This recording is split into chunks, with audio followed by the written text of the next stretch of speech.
Most of us have one of these. Most of us have a smartphone. And 2 weeks ago, we simply looked at this idea that, man, these are some powerful, powerful tools. Smartphones allow us to do tons of things that people never dreamed of just 20 years ago. Kirsten and I were chuckling at a meme that we saw on Facebook of students taking pictures of payphones, and our daughter asked, well, what's a payphone? Because she had no idea, and so we had to explain to her that, 20, 30 years ago, you didn't have cell phones or smartphones. You had to go and put a quarter in a phone and make a phone call. And we've come so far, and they're such powerful, powerful tools. And the question we asked the first week was, how would God have us use this powerful tool? And we said there are a few ways. One, we would connect with other people. You guys are so good at that, connecting with other people. There are so many avenues on this tool right here that we can use to connect with other people.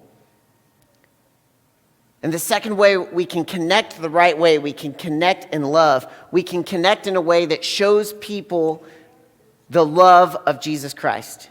So no matter what we text, no matter what we post, no matter who we call, we do everything we can in love. And we look for all kinds of opportunities to use this tool for God's kingdom. But last week we looked at this idea that tools are dangerous. And we have to guard ourselves. We have to guard ourselves when using this tool from hurt from others. We have to guard ourselves from pain that can come from outside of ourselves. And we said we can do that by knowing who we are and by being cautious about what we post and how we react with other people. Again, reacting in love. It's hard to hurt someone that's loving you. And then we also said we have to guard ourselves from ourselves. We have to set up some accountability, some safety precautions to make sure that we are guarding ourselves. We have to guard ourselves from the burn down. We have to have the courage to change. We have to have the courage to step up and say, all right, here's something I need to do differently with this device. And to have the courage to have those conversations, to have the courage to make that change is huge. And that helps us prevent the burn down. Every week I've brought with me some tools, and this week I only brought one tool with me. I brought a hammer. Hammer is used a lot at our house. We use it a ton at our house. 7 years ago, we decided that we were going to get some chickens. And so we had to build a chicken coop to keep our chickens safe. And I am the type of person that if I'm going to do something, it's go big or go home, right? And so I built this chicken coop. Like, some chicken coops are like, this high off the ground and you open up doors. I built like a chicken hotel, right? I have a door that you can walk in order to reach the ceilings to hang lights. Like today, I had to hang some heat lamps in there. I had to get out my ladder to screw stuff into the ceiling. Like this chicken coop has tons of ventilation so that they're safe and they're not getting frostbite in the winter. I mean, this chicken coop is huge. And so when Kirsten and I were talking about drawing up and building this chicken coop, we sat down and we together drew up these plans, and we said, our walls are going to be, roughly 8 to 10 feet long, and we'd like a window on each side so as the sun rises and sets, it can come into the chicken coop. And the roof, we had to have some ventilation around the roof. And we drew up these plans, and we built this chicken coop, and we set it like 3 feet from our back door, right on our back patio. Fast forward a little bit, we were enjoying our chickens, and we found out that we really, really like hatching our own chickens. And so we decided we need what we call a maternity wing for our chickens.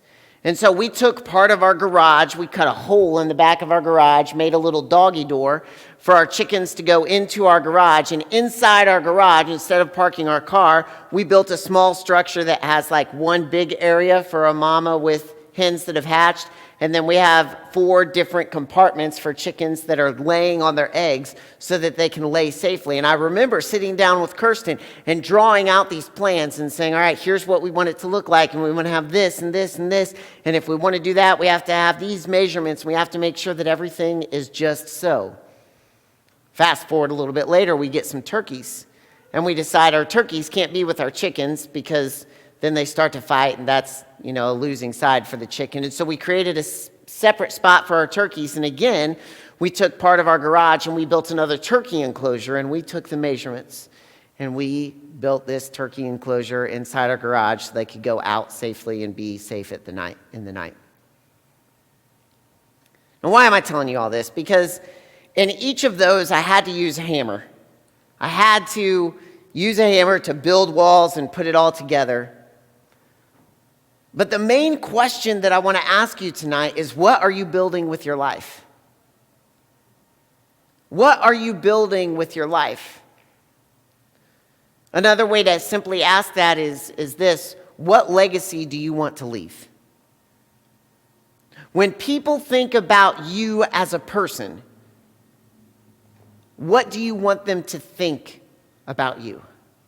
You see, long before we ever started building a chicken coop or a maternity wing or a turkey enclosure, or this past year we built a greenhouse, long before we ever started building any of those things, Kirsten and I sat down and we asked ourselves one simple question: what are we building?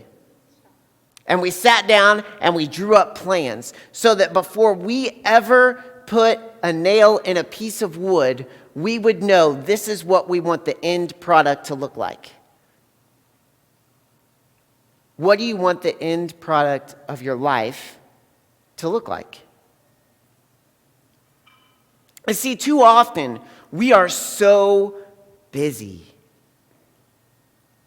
We are so incredibly busy that we are involved in sports and clubs and school and friendships and jobs and studying for school and getting our driver's license, and we're involved in band, and we're involved in all these different extracurricular activities, and we've got family time, and you've got certain traditions that you do and you've got to keep, and we go and we go and we go, that so often we don't pause long enough to ask ourselves the question: what do I want my life to look like? What am I building? Instead, we go and we nail a little bit over here and we hang out with our family, and we nail a little bit over here and we hang out with our friends, and we nail a little bit over here and we make sure we're getting our schoolwork done, and we nail a little bit over here and we make sure we're getting our jobs done, and we do this club and we do this sports and we practice this instrument and we make sure we're involved in all these things. That how often do we just stop and simply ask ourselves, what am I building? What do I want the end product of my life to look like? End product meaning right now, moving into the future. You see, if I had stepped into building that first chicken coop and I had said, all right, I'm going to build a chicken coop. Let's get some lumber and start putting some walls together, it would have been a disaster. And so often, that's what we do with our lives. We just go. And we say, this is what I hope my life looks like, and I'm just going to go and hope that I make it there. In the book of Colossians, Paul was talking to some new Christians, and they were simply asking the question, all right, now that I'm a Jesus follower, what should my life look like? And in the book of Colossians chapter 3, he goes through this incredibly long list of ideas of what you should be building with your life. And in chapter 3, verse 1, he says, set your minds on things above, not things of this world. Make sure that you are focusing on Christ and what he would have for your life. In verses 5 through 11, he says, turn away from sin and the things that drag you down. And we talked about that last week with having our accountability and making sure that we're guarding ourselves with this tool. And verses 12 and 13, he says, be compassionate, kind, humble, patient, and forgiving. And then in verse 14, he says, above all these things, put on love, which binds everything together. question is, what are you building? Here's the truth. This will have a direct impact on how you answer that question. This will have a direct impact on whether the answer to that question is where you actually want to end up. How you use this impacts what life you are building. And we have talked over and over and over this month that this is a powerful tool, and we can use this to help us build a life in Christ that is absolutely incredible. But this can also destroy a lot of things that we want for our life. I love that Paul gives a kind of an outline here in the book of Colossians for the kind of life that we want to build. As you think about it, he says, make sure you're setting your minds on things above. Make sure you're being kind and compassionate and humble and forgiving. Make sure you're turning away from sin. And then I love the way that he ends it. He says, above all else, put on love. Above all else, love people. You've heard me say this already this month. But this tool, when we use this tool to above all else put on love, we are building a life that people will look back and remember, and we are leaving a legacy that people will say, man, there's something special about that person, because everything they did, there was just this feeling of love and compassion, and there was something about them. And they may not ask you, man, what is it about you? But you may be planting the seed through this powerful tool where later in life, they meet Jesus Christ. And they look back and they say, I get it now. I get the life that they were building. How you use this tool will impact your legacy. While I was preparing this lesson, I sat down and I thought, all right, what life do I want to build? What do I want my legacy to be? And there were all kinds of things that came to my mind, but I have a top 3. I want to be known as a husband that loves his wife. I want to be known as a man that is just crazy about Kirsten. I want her to feel loved, and I want her to feel compassion, and I want her to know without a doubt that I love her, that I would do anything for her.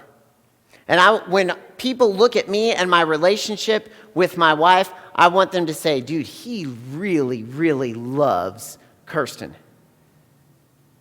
And I want to build a life, secondly, where I am a dad that just crazy loves my kids. That they don't doubt for a second that I am their biggest fan, that I am going to support them through anything, that I love them, and that I want what is best for them. And I want anybody that looks at me to be able to say, man, dude, he loves those kids. And third, I want to be a follower of Jesus Christ. That everyone that I come into contact with sees that there is this love about me that goes far beyond the love of this world that is a little bit selfish. I want them to see something in me that is above and not from this earth. I want to build a life that everyone that I come into contact with, they say, man, there's something about him. And those that know Jesus are like, dude, he's a follower of Jesus Christ. And those that don't know Jesus say, I don't know what it is, but there's something compelling about him that I've got to get to know more about.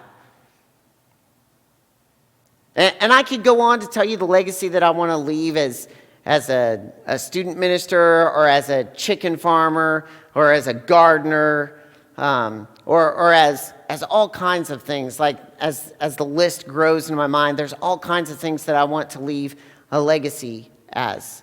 But those are my top 3. And here's the thing. This tool that we've been talking about all month can either help me advance the life that I'm trying to build, can help me put nails in the right boards in the right places, or like a hammer, it can build or it can absolutely destroy that. You think about just my top 3. Your top 3 may be completely different than my top 3. I want to be a husband that loves his wife. So how do I use this tool when my wife is talking to me? When my wife and I are sitting down at home and we're talking and I get a text, do I go, whoa, hold on just a minute. What does that communicate? What kind of life am I building at that moment? Or when I get a text, do I wait until she's done talking? You know, or when I'm out and about and I see that she's calling, do I make sure that I answer the phone if I can, or if not, I call her right back?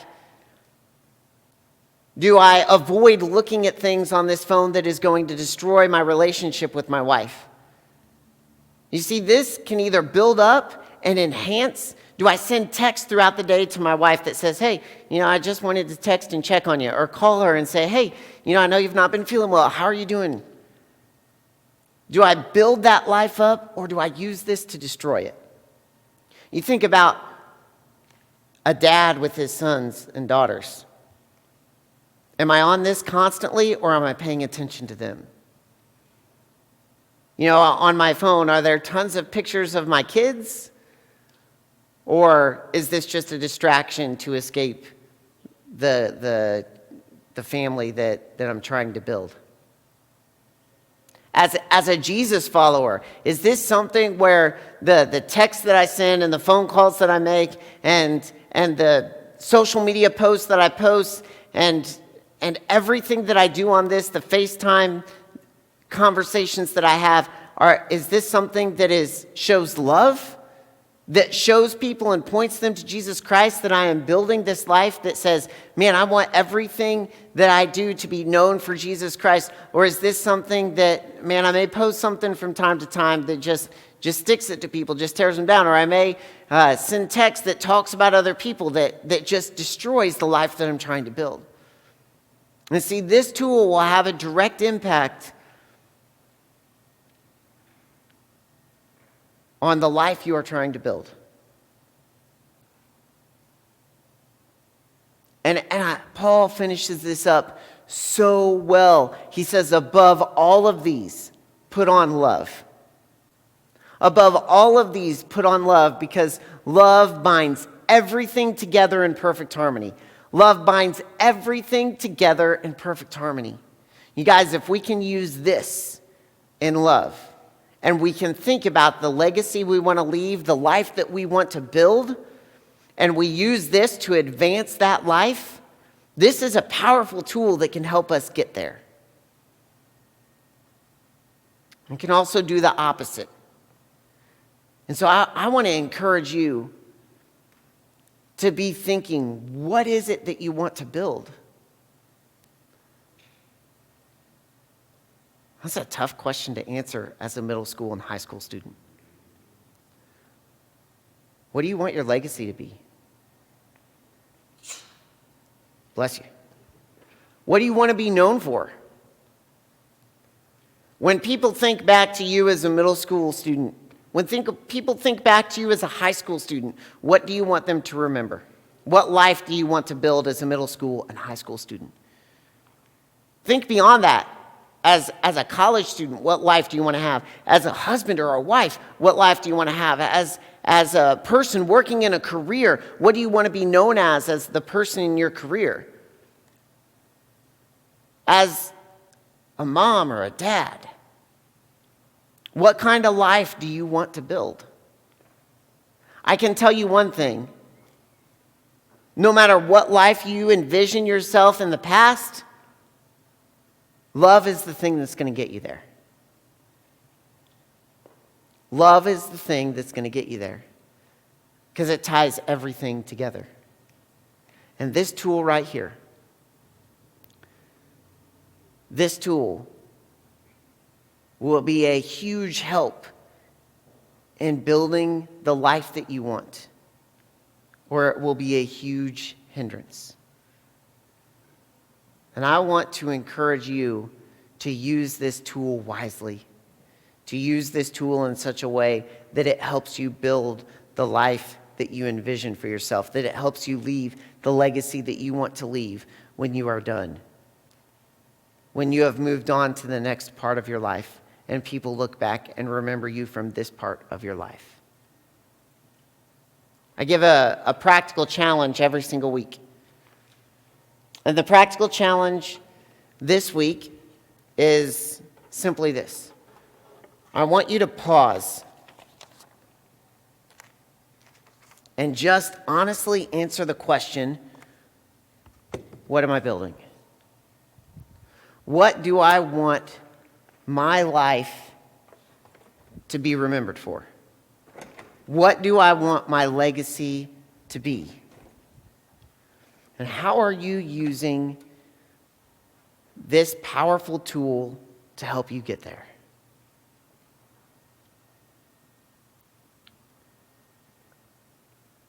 Pause for just a moment. What do you want your legacy to be?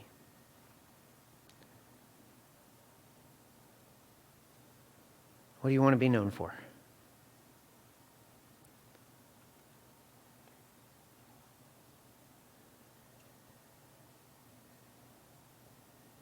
Years from now, people are going to look back and they're going to remember you from right now. What life do you want to build? And what life do you want to build into the future? Check this out.